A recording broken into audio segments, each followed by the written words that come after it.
de hoje, o que a gente vai fazer? A gente vai pegar e vai dar uma olhada em problemas de otimização sem restrição. Que são problemas, vamos dizer, mais simples, é sempre por onde a gente começa. E vai dar uma cara assim, de como funciona a otimização matemática, primeiramente. Tá? Então, você vai gastar aí 2, 3 aulas para rever ou ver os conceitos de otimização matemática pela primeira vez, só para vocês terem uma noção mais clara, assim, a quantidade de coisa que tem que ser obedecida para a gente poder utilizá-los. Tá? Isso vai fazer bastante diferença na hora que a gente for usar os heurísticos, porque tudo que a otimização matemática exige, o heurístico não exige. Então vai ser assim, a grande vantagem dos heurísticos vai ser essa. Vai ser uma grande gama de problemas que eles podem ser aplicados. Então vamos lá. Então primeiro vamos passar um pouco sobre a teoria da otimização matemática, de forma analítica, né, que vai vir basicamente lá do cálculo vetorial que você já conhece. E depois vamos olhar um pouco para métodos numéricos para otimização matemática. Tá? Vocês verem como funciona tal. E depois a gente adaptar essas ideias na construção dos algoritmos heurísticos. Então, assim, tipos de motivação, quando a gente fala otimização sem restrições, a gente pode pensar assim, pô, mas todo problema que a gente pensa, principalmente em estruturas, vão precisar de restrições, né? Restrição de falha de tensão, falha de flambagem, falha de alguma coisa, disso daqui. Só que tem alguns probleminhas que são legais na literatura que são resolvidos através da otimização sem restrições. Então, um primeiro exemplo aqui seria, por exemplo, a identificação do dano em estruturas. Então, a ideia de identificação do dano em estruturas é você vai recair numa função objetiva a ser minimizada, que vai ser a diferença entre o teu modelo numérico, de elementos finitos, e o modelo experimental lá quando se instalou o, os instrumentos da estrutura e mediu aquela medida, você vai tentar fazer uma calibração entre os dois. Então, um exemplozinho que é bem simples é, por exemplo, se tinha uma viga onde você tem um dano lá no elemento 20. Então, você sabe que a rigidez desse elemento 20, por causa desse dano, foi reduzida. Então, através da otimização, a gente consegue formular o problema, encontrar a localização do dano, ou seja, saber lá que o dano do elemento 20, ou a região do elemento 20 na estrutura real, está danificada, e também quantificar a extensão desse dano. Hoje, aqui, por exemplo, houve uma redução de 20% da rigidez daquele elemento. Tá? Então, aqui o trabalho que a gente lidou com isso. Então, tem uma otimização sem restrições para resolver esse tipo de problema. Outra coisa legal é a calibração de modelo em estruturas. Tá? Então, aqui o exemplo que eu coloco é a calibração que é necessária para sistemas de pesagem e movimento em pontos. Sistema de pesagem e movimento em pontos, basicamente o que se faz? Você tem uma ponte lá, você vai instalar extensômetros embaixo dela e passar caminhões com pesos e quantidade de eixos conhecidos. Tá? Você vai transformar a tua ponte numa balança gigante. Para você ter os parâmetros dessa tua balança gigante, você tem que calibrar esse modelo. Essa calibração também é realizada através de um problema de otimização sem restrições. E um último exemplo aqui são também problemas de projeto experimental ótimo. A pergunta que a gente quer resolver aqui com o projeto experimental ótimo é o quê? Como é que eu vou fazer o setup do meu experimento de forma a maximizar o ganho de informação realizando ele? Então, aqui um exemplo que a gente resolveu foi, por exemplo, assim, a gente tem uma estrutura que é feita de material composto. Aí nesse material composto tem orientação das lâminas desse material, a gente queria identificar. Então foram instalados eletrodos em cima e embaixo dessa plaquinha. Daí a ideia é a seguinte, que tensão, que corrente eu aplico em cada eletrodo desse, de forma a maximizar o meu ganho de informação, ou seja, aumentar a chance de eu identificar a orientação das fibras dessa estrutura. Então, esse tipo de problema também recai no problema de otimização sem restrições, onde a gente vê que a gente consegue fazer o setup do experimento, você ver quais as características do meu experimento que eu vou utilizar, de forma a maximizar o ganho de informação dele. Tá?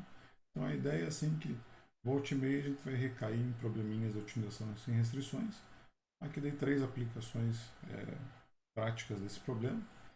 E fora em mecânica dos sólidos, qualquer problema que você resolver lá, você vai ter que minimizar, por exemplo, a energia potencial da tua estrutura. Queira ou não, é um problema de otimização. Quem fez lá métodos numéricos viu que a gente resolve minimizando lá o funcional da energia potencial da estrutura. Então é só para ver assim que não é que as aplicações sejam sempre triviais, mas existem aplicações para otimização sem restrições.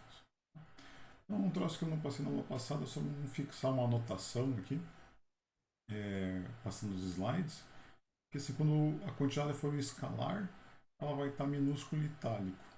Quando ela for vetor, ela vai estar minúsculo e negrito. Quando for matriz, vai estar maiúsculo e negrito. E conjuntos vão estar maiúsculo e itálico. Então, só para bater o olho numa quantidade, a gente já saber se é vetor, matriz, escalar, o que é. Quando a gente começa a encher de númerozinho, de letrinhas, às vezes fica difícil de identificar se não tiver uma anotaçãozinha mais pré-definida. Tá? Então, voltando da aula passada onde a gente parou, a formulação geral de um problema de otimização, o que é? É encontrar o vetor x estrela, que minimiza a nossa função objetivo f e respeita todas as nossas restrições. Tá? Na aula de hoje, o que a gente vai fazer? Para simplificar, a gente vai deletar as restrições.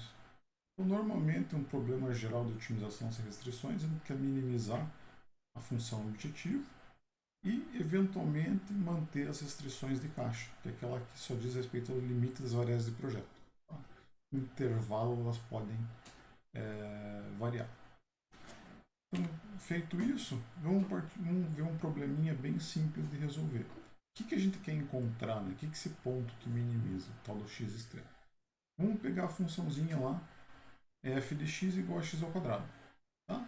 Então aqui nessa figura, o que ela está acontecendo? Essa função está plotada de x igual a menos 5 até 5. O que é o resultado desse problema de otimização? Qual que é o x estrela? É o ponto que leva ao mínimo valor da função f.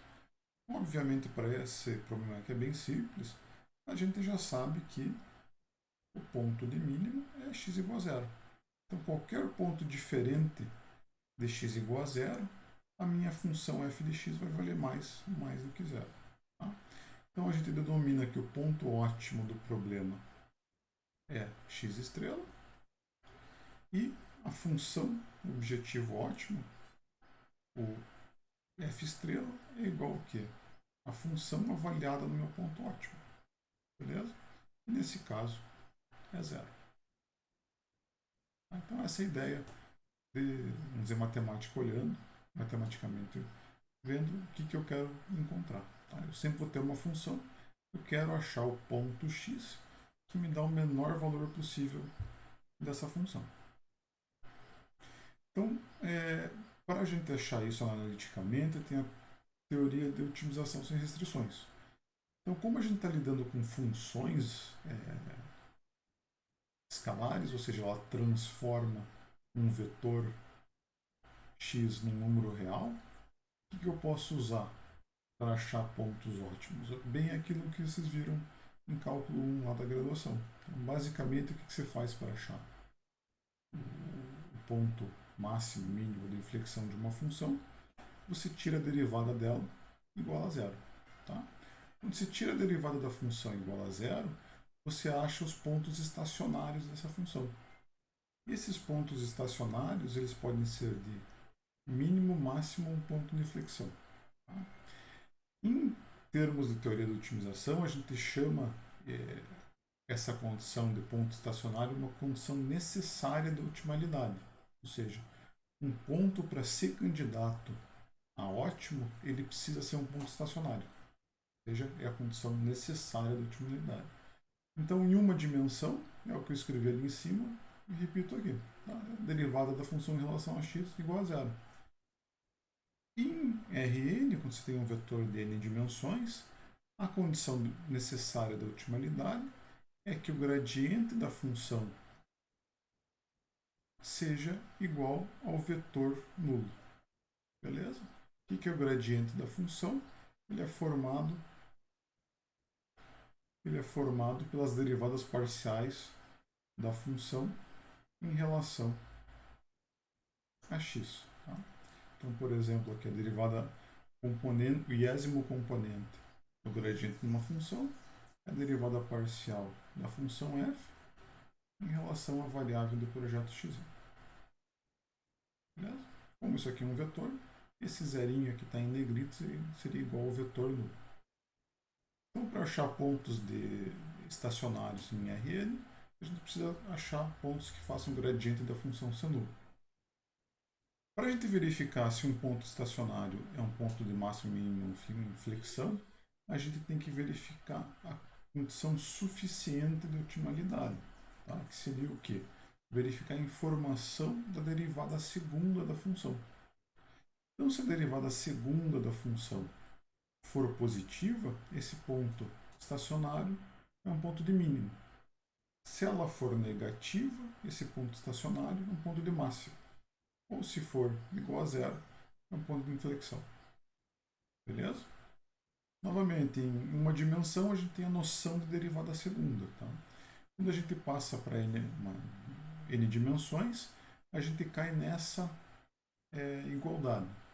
Seria qualquer, esse desenho a seguir seria qualquer incremento a partir do ponto de ótimo multiplicado pela matriz hessiana.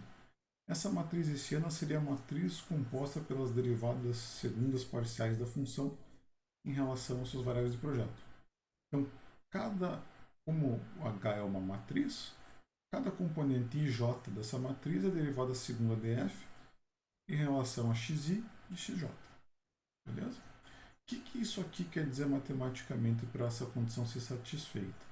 É que H seja positiva definida.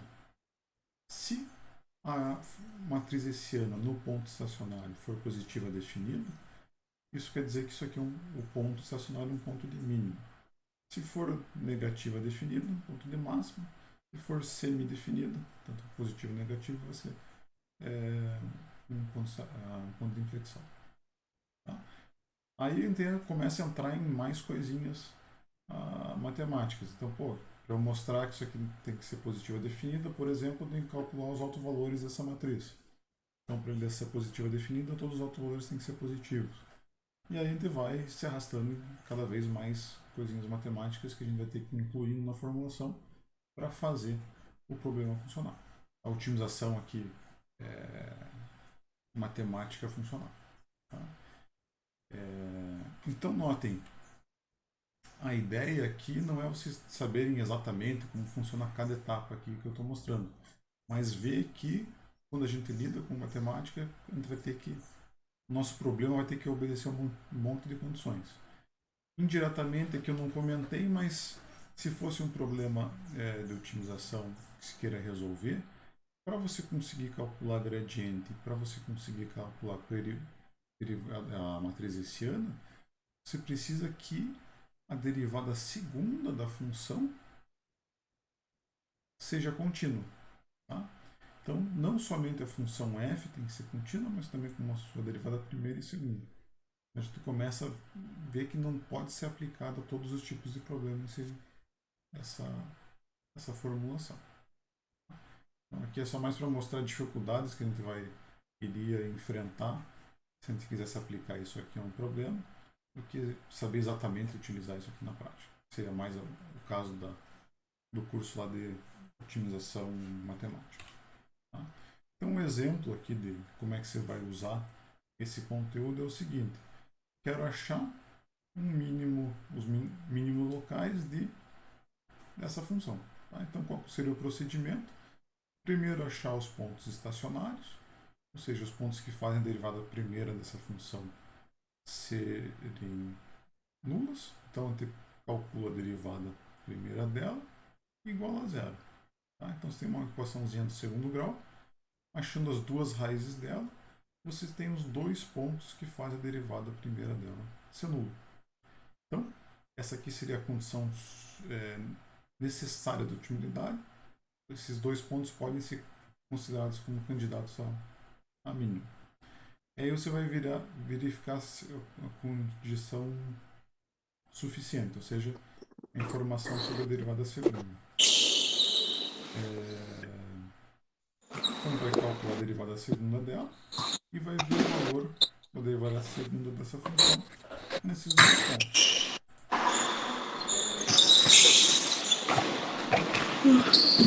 Alguém com o microfone ligadinho? Se pudesse desligar, por favor. Deixa eu só travar aqui meu nome. Tem alguém com o microfone ligado aí? Já travei. Beleza. Então, dando sequência, o que a gente vai fazer? Vai pegar os dois pontos estacionários e testar a derivada segunda para cada um dos dois. Então, para o primeiro ponto, eu tenho que a derivada segunda é positiva, ou seja, seria um ponto de mínimo. E para o segundo ponto, eu tenho que a derivada segunda é negativa, seria um ponto de máximo. Então, esses dois pontos, aqui tem a plotagem da função. O ponto x estrela 1 estaria aqui. E o ponto x estrela 2 estaria lá.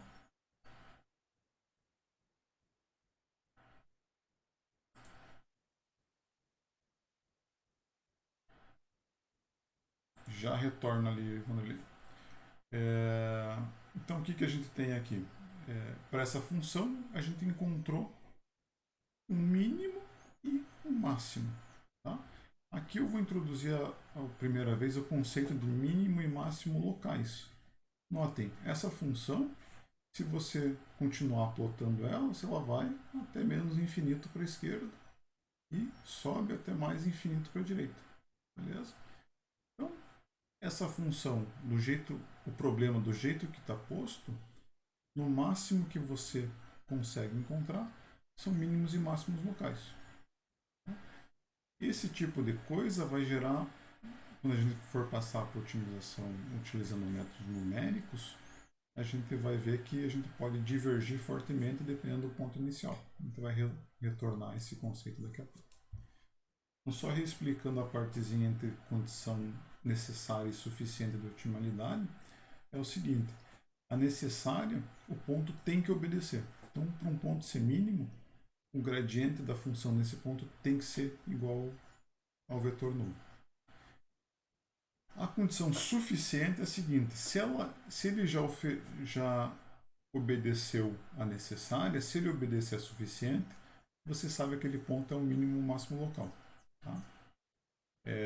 Mas se ele não obedecer a necessária e eventualmente obedecer a suficiente, não serve para nada. Beleza? Então sempre tem que ter a necessária primeiro, para depois passar para a suficiente. Seria essa a ideia da diferença entre as duas.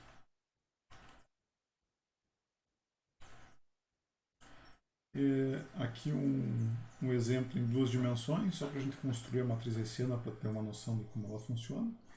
Vamos fazer a mesma coisa com uma função em duas dimensões. Então essa função depende do vetor x, que é composto por x1 e x2. Então essa função estaria num plano e f de x seria um vale assim, que a gente iria analisar. Então o primeiro passo é verificar a condição necessária, que também é conhecida como condição de primeira ordem, por se tratar de um gradiente, ou seja, coisas que dependem da derivada primeira. Vamos pegar e calcular o gradiente dessa função.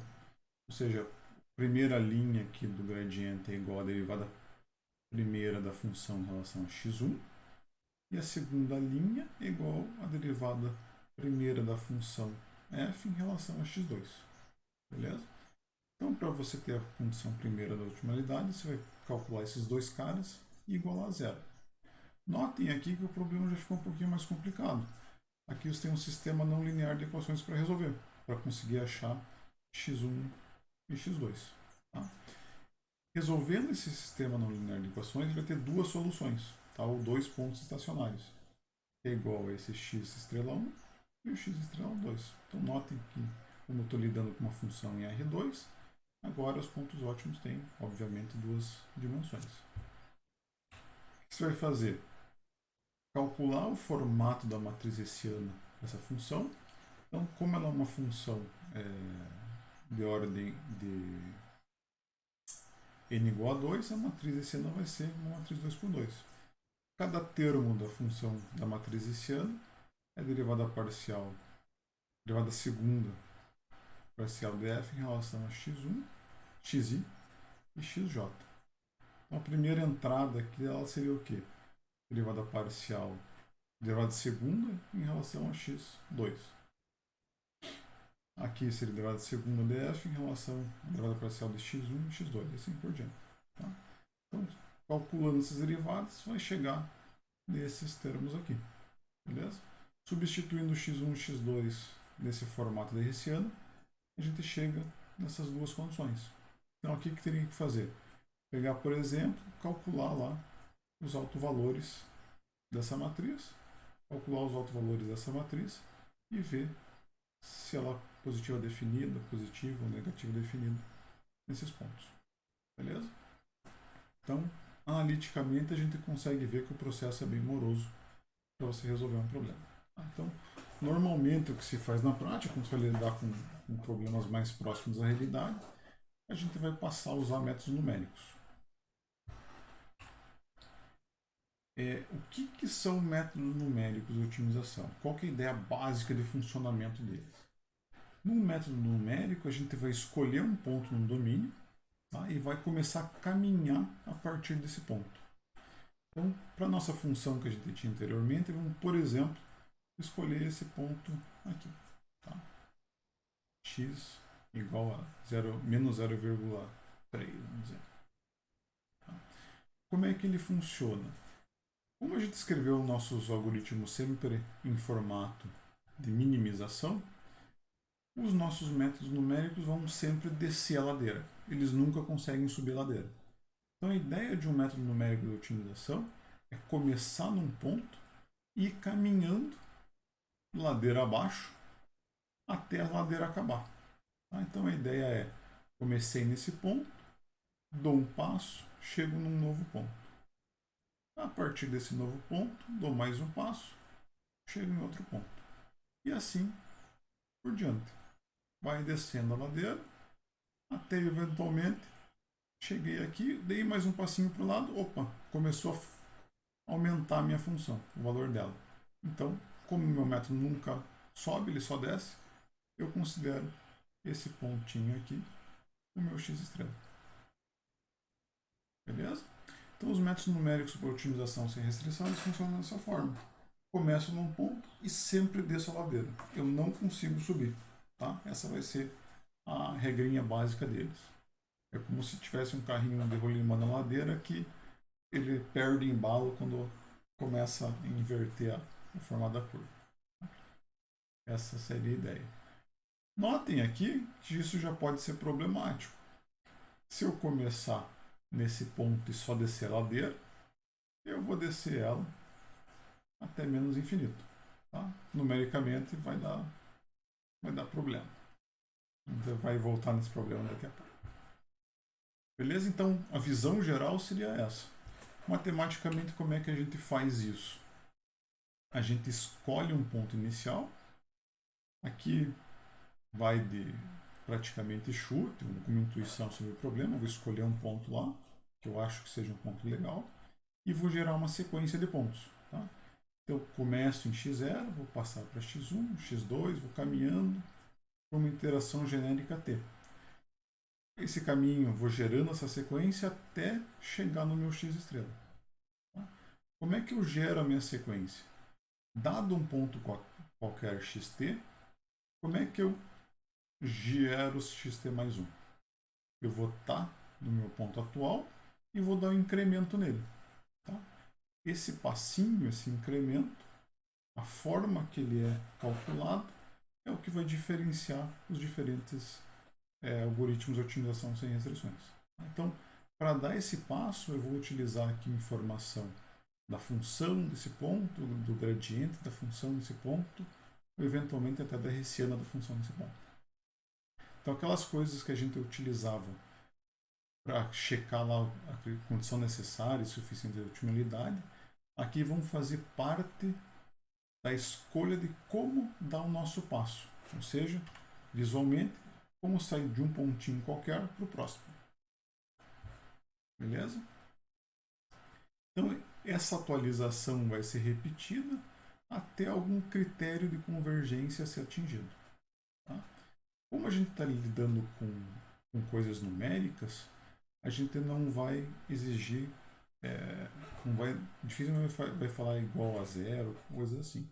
Um critério de convergência adaptado aqui para a condição numérica é, por exemplo, a norma do gradiente da função. Como a gente acabou de ver agora há pouco, o gradiente da função tinha que ser igual a zero para o ponto ser ótimo. Como a gente está lidando com coisas numéricas, aqui a gente vai fazer, por exemplo, a norma do gradiente ser menor a um valorzinho bem pequeno, alguma tolerância aí qualquer. Essa tolerância é alguma coisa sempre da ordem de 10. Opa, sempre da ordem de 10 elevado a menos alguma coisa. Menos 5, 6, 7, 8, depende da precisão que a gente queira alcançar. Tá? Então, como é que eu faço esse update aqui? Como é que eu dou esse passinho? Como é que eu passo de um ponto dessa sequência para outro? Esse cara sempre vai ter dois elementos. Um vai ser a direção da busca, ou seja, para onde que eu vou andar, e o outro vai ser o quanto que eu vou andar nessa direção. Então seria a direção de descida, a gente é dada por esse vetor D, e o tamanho do passo que eu vou dar, que é dado pelo alfa, que é formalmente chamado de tamanho do passo. Beleza? O método mais simples de otimização numérica para problemas sem restrições é o seguinte: é você utilizar a direção como sendo o negativo do gradiente. Então, se vocês lembrarem lá do cálculo, o que é o gradiente, para onde aponta o gradiente de uma função? Aponta para a direção que ela mais cresce. Tá? Então, o gradiente, o negativo do gradiente, apontaria para a direção que a função mais cai. Tá? Então, no nosso caso aqui, como a gente sempre quer descer, eu quero uma direção que vai me levar ao valor menor da minha função. Ou seja, o negativo do gradiente vai me dar uma boa direção de descida. Tá? E o método de cálculo de passo mais simples que tem é não calcular. Seria simplesmente dizer que o meu passo é um passo fixo, tá? Uma constante qualquer, que a gente escolhe no chutômetro também. Beleza? Sei lá, 0,01, 0,1, vai depender do problema, eventualmente. Tá? Então, numericamente, como é que vai funcionar um problema de otimização sem restrições? Vai ser o seguinte: a gente vai ter que escolher um ponto x0, um ponto inicial, definir um critério de convergência, por exemplo, um valor muito pequeno para a norma do gradiente num ponto qualquer, e fazer o número da nossa interação ser t igual a zero. Tá? O próximo passo que a gente vai fazer, nesse ponto, vou calcular a minha primeira direção de descida, ou seja, a direção de descida em t igual a zero, ou seja, basicamente eu vou calcular o gradiente da minha função lá no meu ponto x0. Vou verificar a convergência, vou ver se eu já posso parar. Caso eu não possa, se eu puder parar, esse cara já vai ser o meu ponto ótimo. Se não, vou continuar. Vou calcular meu tamanho de passo. O nosso algoritmo mais simples não preciso fazer porque ele vai ser fixo. E vou atualizar meu ponto. Então, meu próximo ponto vai ser o quê? O ponto atual mais o meu passo fixo vezes o gradiente, o negativo do gradiente da minha função nesse ponto. Beleza? Faço t igual a t mais 1 e volto para o 2. Voltei para o 2, aqui o nosso t seria igual a 1. Então seria direção de descida 1. Seria o que? Gradiente da função em x1, que é esse cara que a gente calculou lá. Verifico a convergência. Se não convergiu, continuo. atualizo agora para o x2 e assim vou iterando até chegar no meu ponto ótimo, ou seja, até satisfazer meu critério de convergência. Beleza?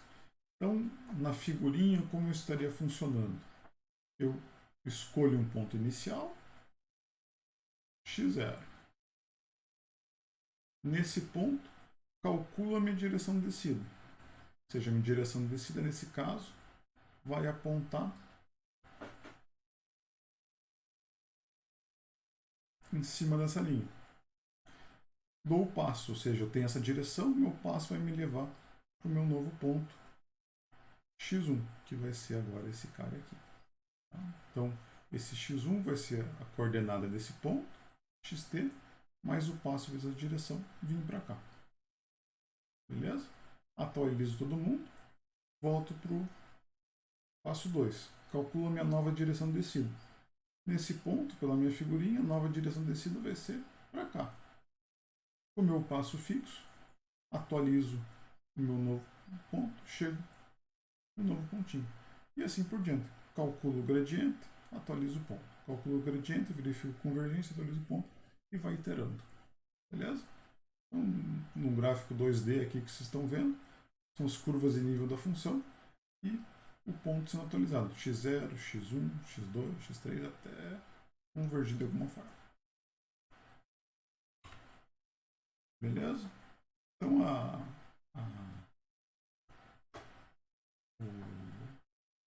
o algoritmo mais. Professor, Pode falar. o vídeo anterior tinha uma linha vermelha também. Isso só seria com outro passo, com um passo maior, o caminho?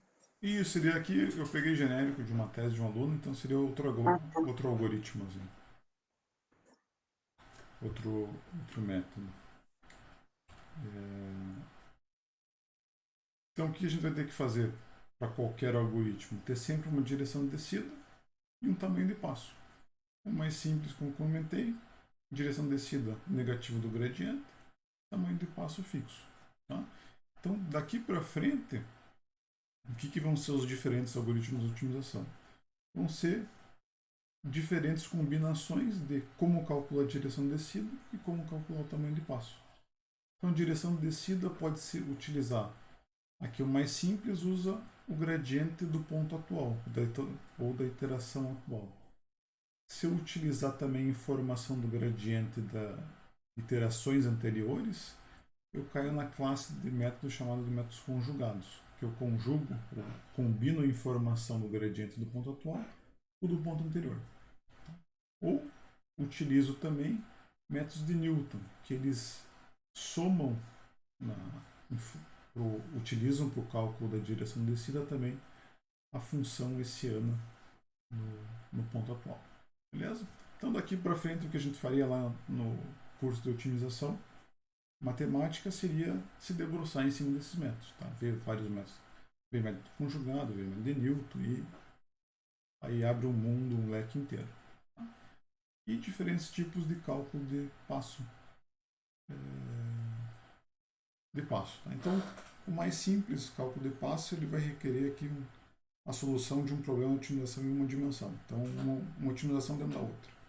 Ou utilizar métodos aproximados. Mas o que eu quero que vocês salvem desse slide é que diferentes métodos são basicamente a combinação de diferentes formas de calcular a direção de descida e o tamanho do passo.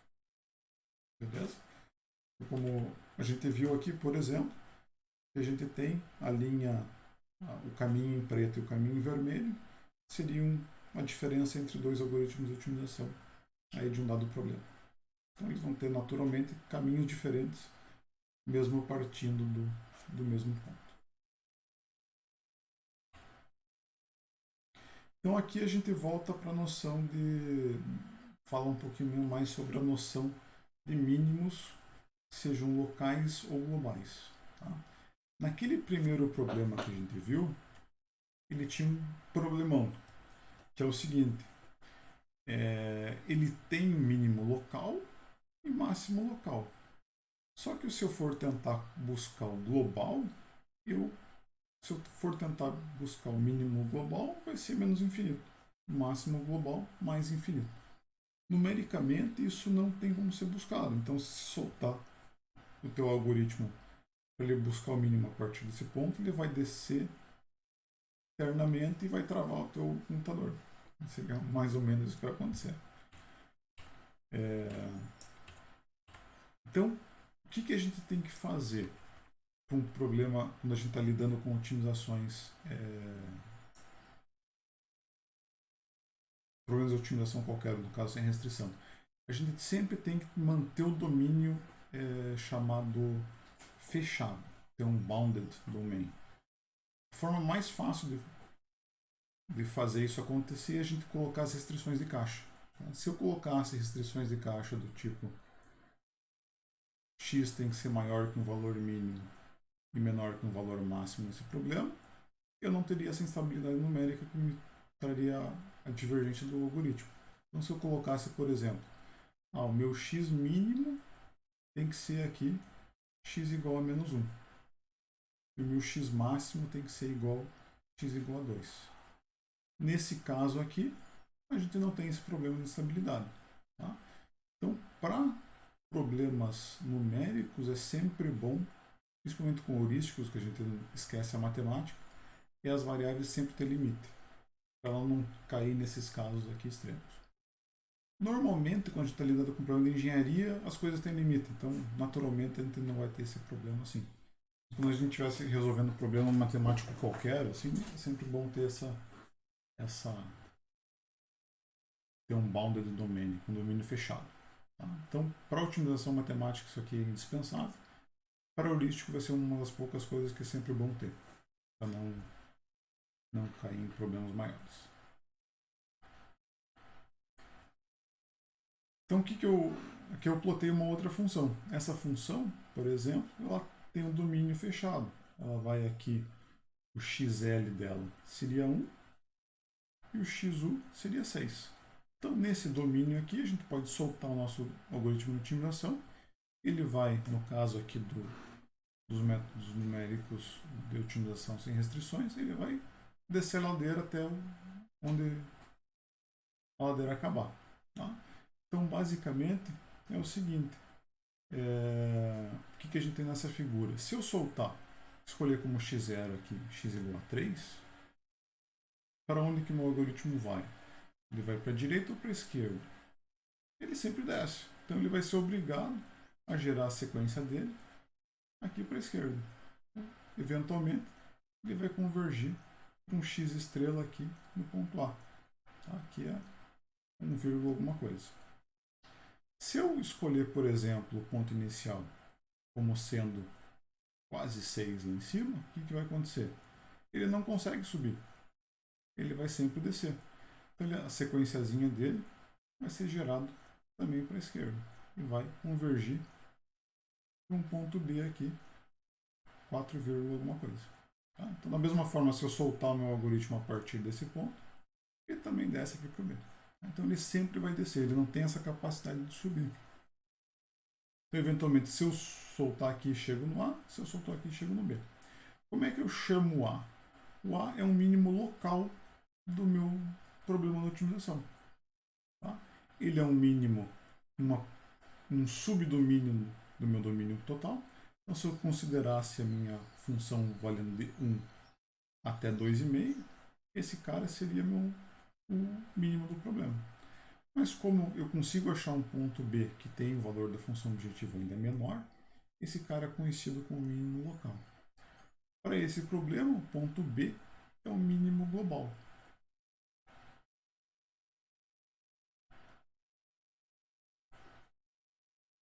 Beleza? Então, essa noção de mínimo global e local.